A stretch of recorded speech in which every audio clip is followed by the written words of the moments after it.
A Bíblia, o livro mais lido e reverenciado em toda a história da humanidade.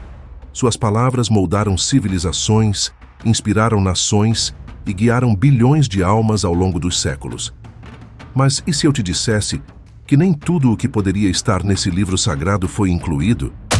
E se houvesse textos que foram deliberadamente deixados de fora? Textos que poderiam mudar completamente nossa visão do cristianismo e da fé?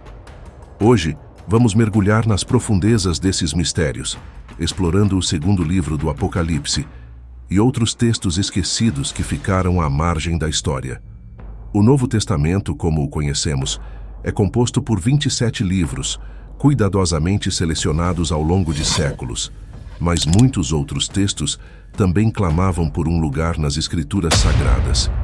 E por que, você pode se perguntar, esses evangelhos e apocalipses foram excluídos? O que eles diziam de tão perturbador que a igreja preferiu enterrá-los nas areias do tempo? Vamos começar essa jornada com um evangelho que muitos nunca ouviram falar, mas que traz consigo revelações sombrias sobre a infância de Jesus. O Evangelho da infância de Tiago é um dos textos mais intrigantes que ficaram de fora do Novo Testamento. Ao contrário dos 4 evangelhos canônicos, este nos leva a um período pouco conhecido: a infância de Jesus. Ele revela detalhes perturbadores e controversos, como o nascimento de Jesus em uma caverna, longe do ambiente celestial que imaginamos.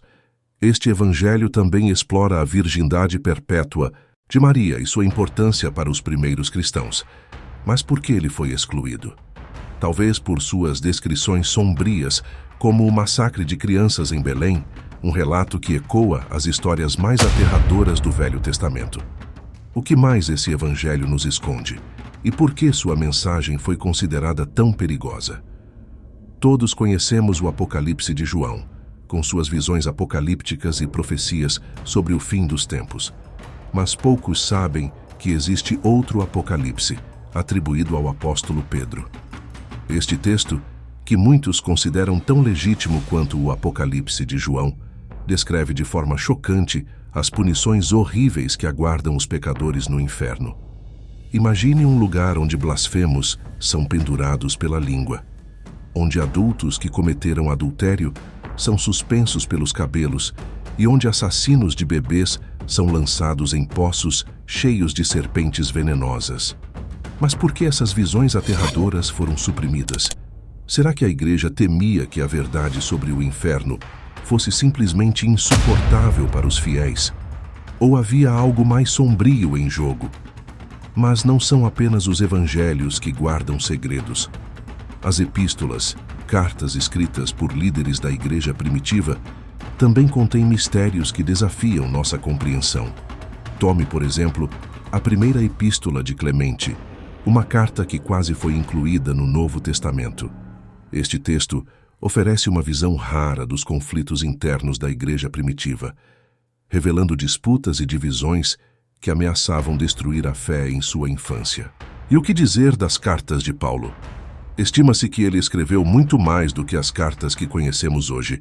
Uma dessas cartas, possivelmente a primeira dirigida aos Coríntios, desapareceu misteriosamente. O que ela continha? E por que sua mensagem foi perdida no tempo? O Evangelho de Tomé é outro texto que levanta questões perturbadoras.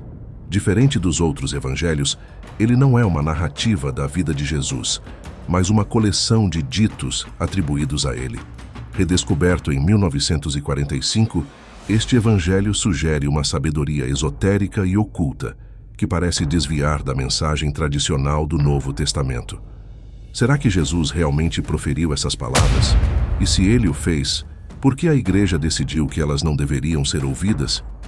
É possível que o Evangelho de Tomé revele uma faceta de Jesus que a humanidade ainda não está pronta para aceitar? Entre os textos perdidos, também encontramos O Pastor de Hermas, uma obra literária que foi amplamente lida pelos primeiros cristãos. Com suas visões e mandamentos, este texto alegórico propõe uma ética cristã baseada na fidelidade e na devoção absoluta. Por que, então, ele foi deixado de fora? Será que sua mensagem era considerada herética? O mesmo pode ser dito sobre o Didaquê, ou a Instrução dos Apóstolos, um manual que poderia ter alterado drasticamente a estrutura da Igreja e a prática dos sacramentos.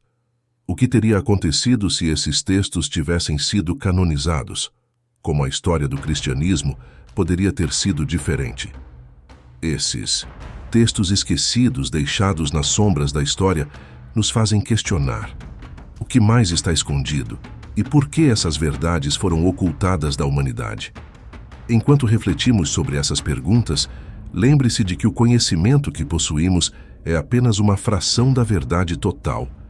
O que mais poderíamos descobrir se explorássemos esses textos proibidos? E o que isso significaria para a nossa fé? Se você achou esse vídeo intrigante, prepare-se, pois no próximo vídeo vamos explorar os 6 anjos poderosíssimos que defendem Deus. Nos vemos lá e até mais.